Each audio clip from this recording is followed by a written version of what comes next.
O Evangelho de Jesus é um convite a passar pelo Getsemane e deixar o coração lá. É que, infelizmente, grande parte do movimento evangélico busca honra nessa vida. É por isso que a prosperidade, o sucesso, o reconhecimento são os fundamentos das pregações dessa geração. Mas Jesus encoraja a igreja de Esmina dizendo essas palavras: "Sê fiel até a morte e dar-te-ei a coroa da vida." Isto é melhor fazer a vontade de Deus contrariado do que fazer a nossa satisfeito.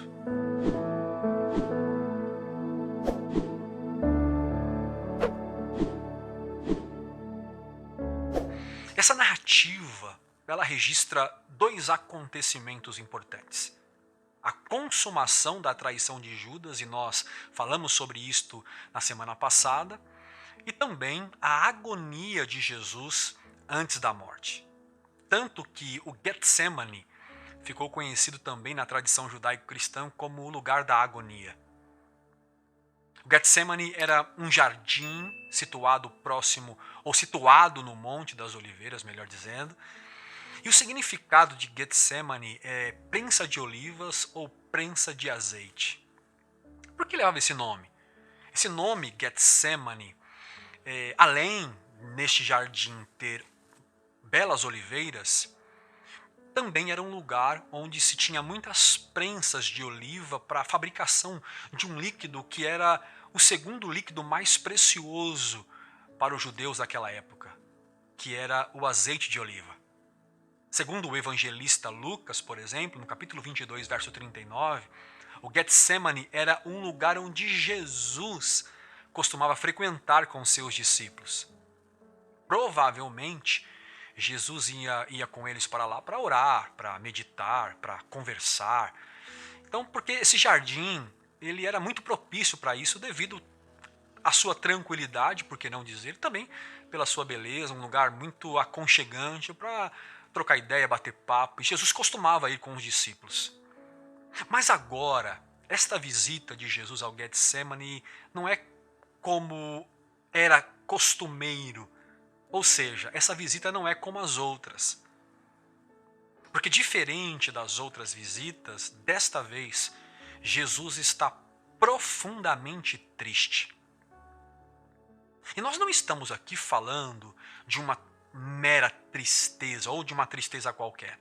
Nós estamos falando de uma dor na alma, nós estamos falando de uma angústia profunda. Assim estava o coração de Jesus. Para vocês terem uma ideia, o coração de Jesus estava tão apertado que ele resolve orar. E a agonia era tamanha que ele abre a sua conversa com seu pai dizendo Abba, que é uma linguagem infantil, que a sua tradução é papaizinho. Jesus diz, papaizinho, se possível, passa de mim este cálice, passa de mim este sofrimento. Marcos, capítulo 14, por exemplo, nos conta que quando Jesus chama para mais perto a Pedro, a Tiago e João, porque ele disse para os outros ficarem um pouquinho mais distante, o texto de Marcos vai dizer que ele começou a sentir pavor e angústia. O que Marcos tenta nos descrever, ele tenta descrever para nós a dimensão, a profundidade e a agonia da dor que Jesus estava enfrentando, da tristeza de Jesus naquele momento. O que Jesus começou a sentir no Getsemane era pavor e angústia. Para vocês terem uma ideia, o termo pavor no grego, que é a língua original escrita, é sentir terror. Isto é, Jesus começa a sentir pavor extremo. Ele começa a ficar aterrorizado. E o texto não para por aí. O texto diz que Jesus teve pavor e angústia.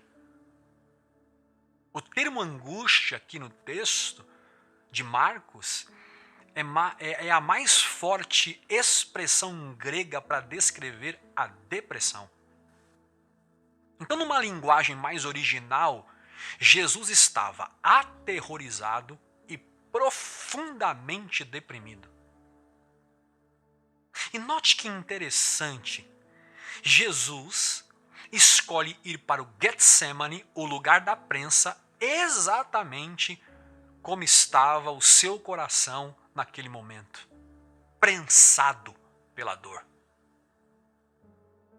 Imagine comigo, gente, saber por antecipação que os seus discípulos vão te abandonar. Saber por antecipação a tortura que ia sofrer e como iria morrer.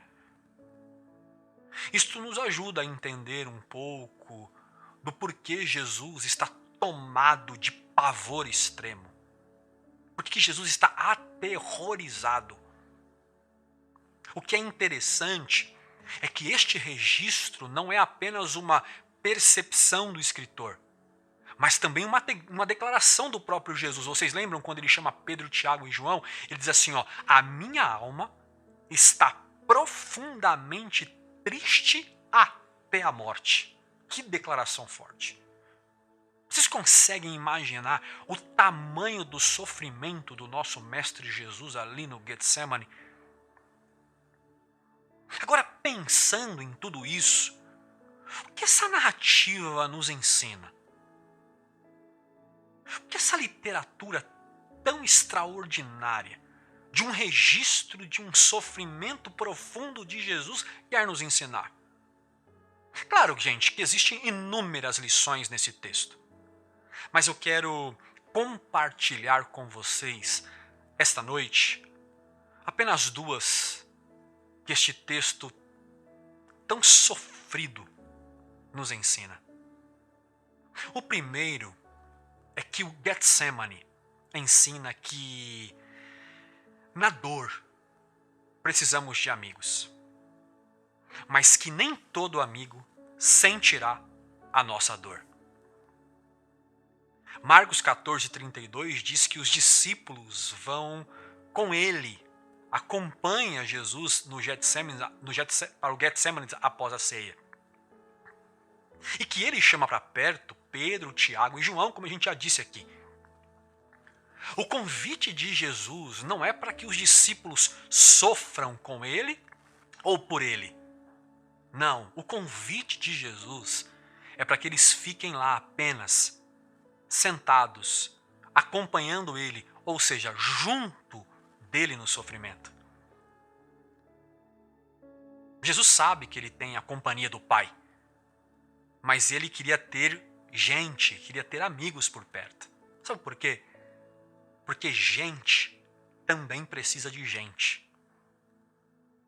Eu gosto muito da definição de oração intercessória do pastor Ricardo Gondim, quando ele disse assim, ele disse, eu quando peço para alguém interceder por mim, eu não peço ou desejo que Deus mude nada. Eu só careço que alguém fique comigo em oração. Jesus não insiste com a presença dos amigos, dos seus discípulos, para ficarem ali porque ele espera que os amigos mudem a situação. O que Jesus deseja é apenas que os amigos fiquem por perto. Mas o problema é que a gente sabe o quanto é complicado e difícil encontrar amigos que no dia da dor ficam por perto. Assim como nós encontramos dificuldades para encontrar alguém para ficar junto conosco na dor, até Jesus encontrou essa dificuldade. Embora ele tenha convidado seus amigos para ficarem de sentinelas ali enquanto ele iria orar, o texto diz que os discípulos dormiram. É isso mesmo que você ouviu. Eles descansam, eles repousam, eles dormem, enquanto o melhor amigo agoniza no sofrimento. Jesus sinaliza a dor para eles. Jesus conta para eles o seu sofrimento. A minha alma está angustiada até a morte. E eles descansam, como se nada estivesse acontecendo. Porque na realidade, gente, a gente sabe, só quem vive a dor sabe a dor que sente. E só quem já enfrentou uma profunda depressão consegue entender um pouco o que Jesus sentiu ali. Há depoimentos, por exemplo, de pessoas que enfrentaram uma depressão profunda, extrema. Elas dizem que a sensação é deitar vivo num caixão. É a sensação de estar morto mesmo vivo. Lucas, por exemplo, chega a nos informar que neste dia a tensão foi tão extrema no coração, na mente, no corpo de Jesus, que Jesus chegou a suar gotas de sangue. Preste atenção nisso aqui. A tensão da pressão foi tão violenta no corpo de Jesus que chegou a causar uma dilatação dos vasos próximos aos poros a ponto deles se romperem e causar um fenômeno raro no corpo de Jesus, que é suar sangue. Gente, quanta dor Jesus sofreu. Quanta dor ele enfrentou. Jesus chama os íntimos para ficar com ele. Cadê? Eles dormem. Na ceia, por exemplo, eles estão lá celebrando, estão ligados, está todo mundo comendo, bebendo, todo mundo esperto. Mas na hora do sofrimento de um amigo, eles resolvem deitar e descansar e dormir. Gente, como isto é real até hoje. Esses dias, eu e a Fê, por vezes nós tiramos algumas horas, e horas literalmente, para reavaliar a nossa vida, para conversarmos um pouco sobre os nossos dilemas, as nossas dificuldades, até também falar da nossa relação, falar sobre as nossas vidas. E numa dessas conversas, a Fê me disse assim que, conversando com algumas amigas, ela ouviu, e não foi só nenhuma não, foi de grande parte delas, que sempre quando elas estão com dificuldades, no sofrimento, em perigo, na maioria das vezes elas estão sozinhas ou se sentem sozinhas. Porque ninguém liga para saber, passam meses sem contatar. E é exatamente assim que acontece. Comumente, na dor, os amigos dormem. Alguns, eu vou abrir um parênteses aqui para dizer que eu acho que até fingem que dormem para não se comprometer, para não ter que se envolver com a dor do outro. Eu não sei se isso acontece com vocês, mas quando tudo está bem, aparece aquele monte de amigos que ficam dizendo assim: nossa, você esqueceu dos amigos, nossa, como você está metido, como você está mudado. Já passou por isso? Aí nessas horas a língua até coça assim, sabe? Para falar: nossa, e onde você estava quando eu precisava de companhia? Mas nós não podemos, né, ser assim. Nós não podemos retribuir o mal ou o aparente mal com o mal. Embora sabendo que até Jesus deu bronca nos amigos, quando ele encontrou os amigos dormindo, você lembra o que ele disse? Vocês não podem ficar sequer uma hora comigo, vigiando aqui comigo. Jesus cobra eles, mas Jesus não julga eles mal. Porque nem sempre os amigos perceberão a nossa dor. Nem sempre os amigos terão a noção do que nós estamos enfrentando, mesmo contando para eles. Jesus conta para os discípulos e o texto parece nos indicar que eles não entenderam nada. Então não passe a tratar os seus amigos com indiferença só porque eles dormiram enquanto você estava precisando de ajuda ou precisando deles. Sabe por quê? Porque às vezes nós julgamos mal os nossos amigos quando eles dormem. Mas eu quero abrir um parênteses aqui para dizer o seguinte: por vezes, somos nós que dormimos enquanto eles estão precisando de nós. É por isso que este texto não está aqui por acaso. Este texto quer nos informar também, ele quer nos sinalizar que não podemos cometer os mesmos erros que os discípulos cometeram com Jesus.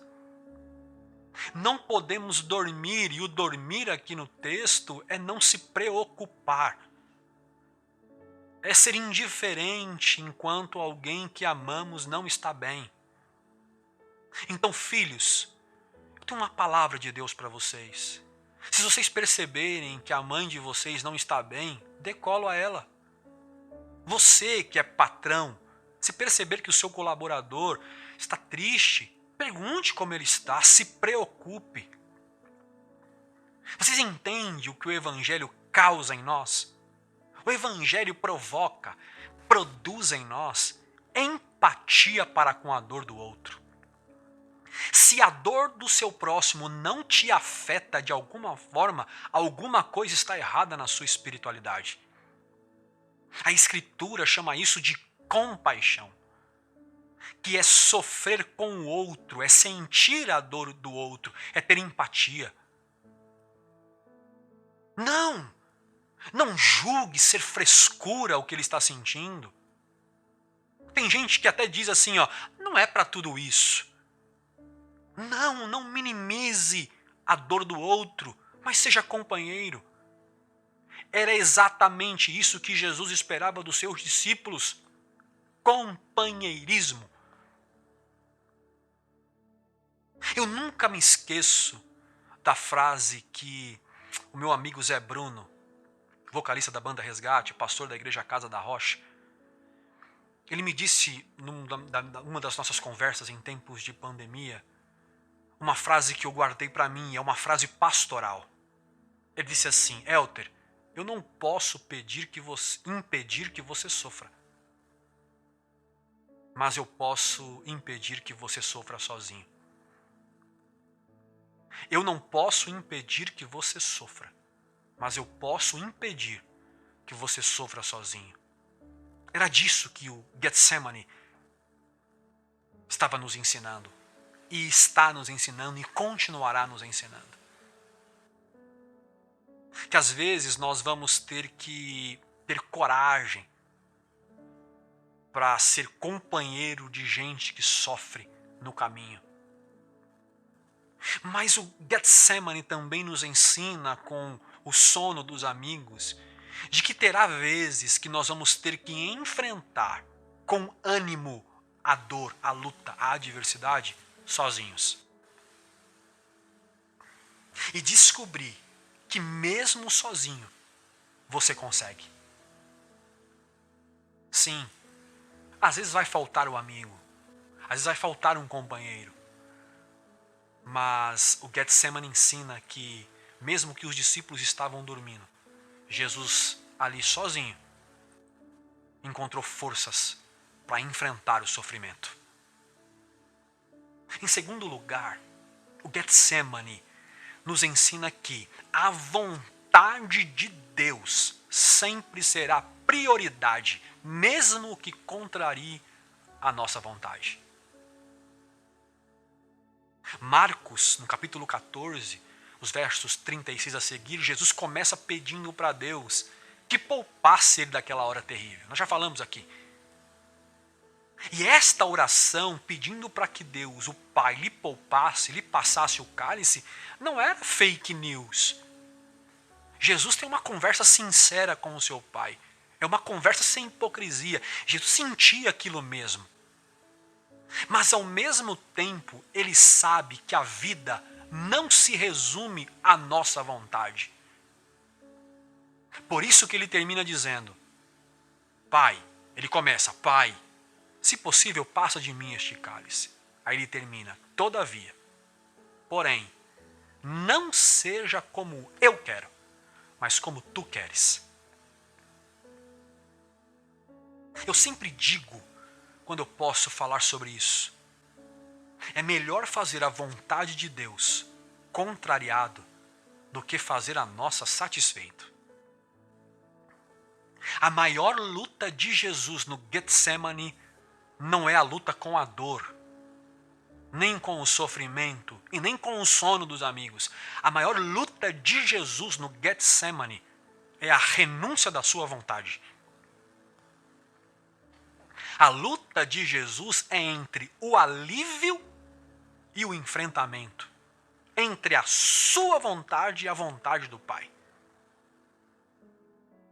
Só que a religião ensina que Deus fará como você pedir, como você deseja.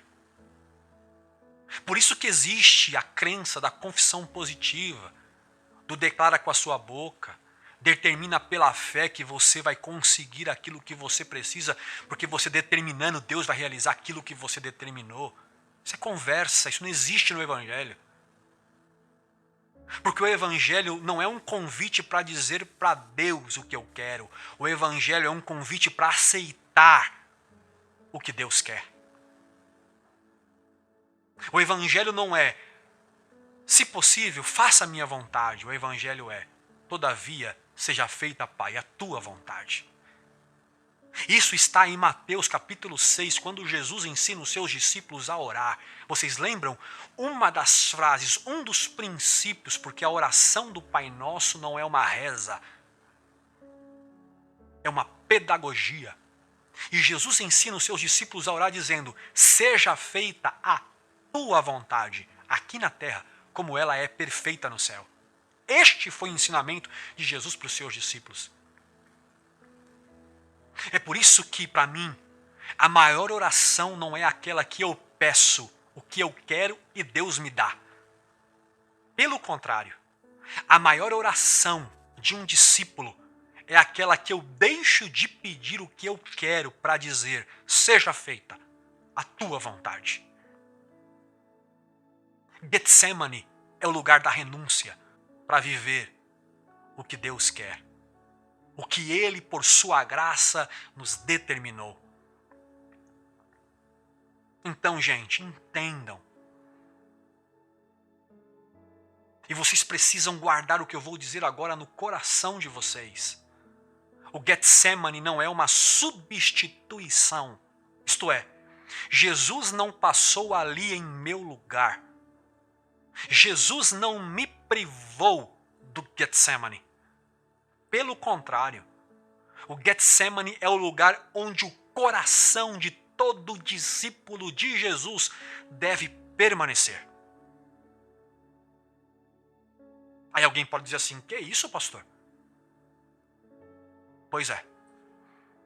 O Evangelho de Jesus é um convite a passar pelo Getsemane e deixar o coração lá.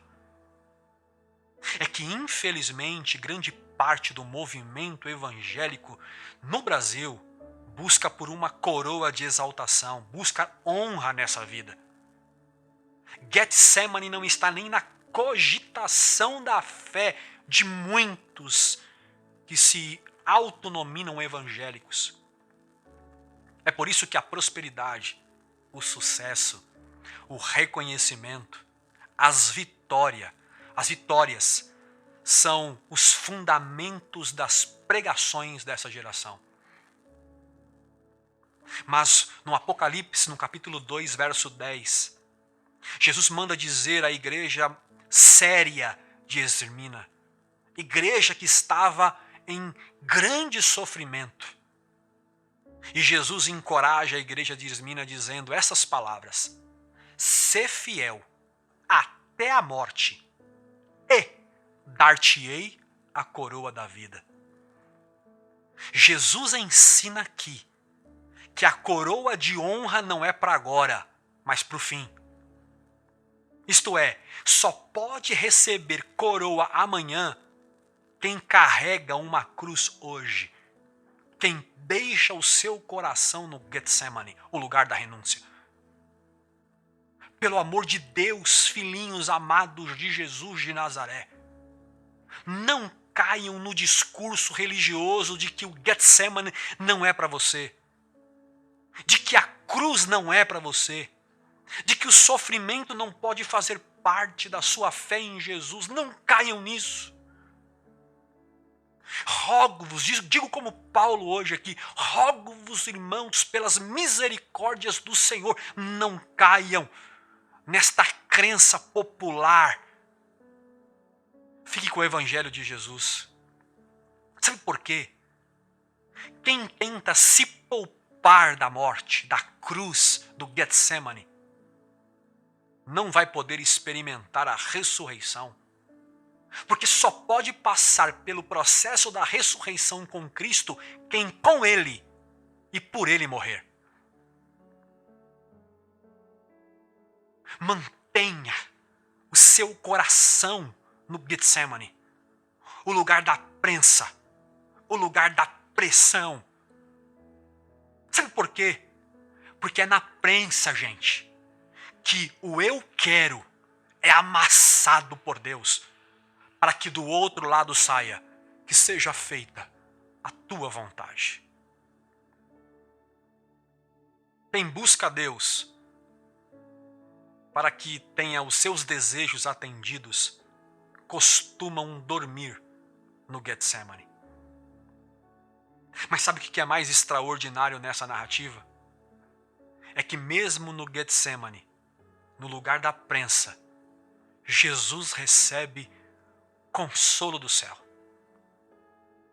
No sofrimento, na agonia, no pavor, no terror, na angústia profunda, numa depressão que ronda o seu coração.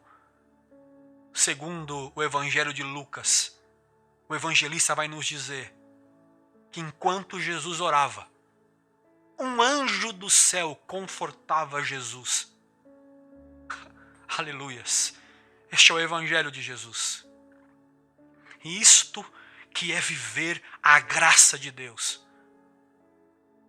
Você pode não estar aguentando. Você pode dizer para Deus, Deus, está doendo demais. Mas Deus hoje aparece para dizer para você, continue, porque eu estou aqui. Eu estou presente na sua dor também. A presença do Pai nos encoraja a enfrentar qualquer desafio. O desafio de Jesus era a morte, a cruz.